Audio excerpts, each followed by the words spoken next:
જય માતાજી, જય દ્વારકાધીશ. કેમ છો બધા મિત્રો? તો આજે આપણે આવી છે ખેતર જવા માટે.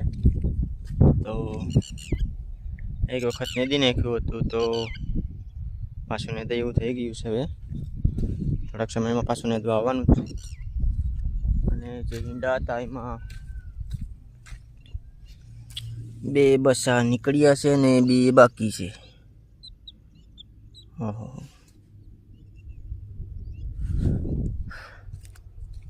તો ચાલો હવે ઘરે જવાનો પણ સમય થઈ ગયો છે. હવે ઘરે નીકળીએ.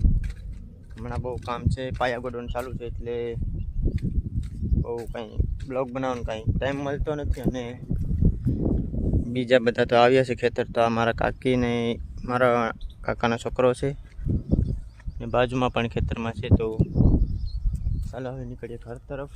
અને આપણે જોવા જ ખાલી આવ્યા હતા કે ખેતરમાં કેમ છે, ખાતર નખાય એવું છે. અને રાહ પાકવાની છે, તો નવરા પડીએ પછી રાપ પણ આંકી નાખીએ. તો ચાલો નીકળીએ ઘર માટે.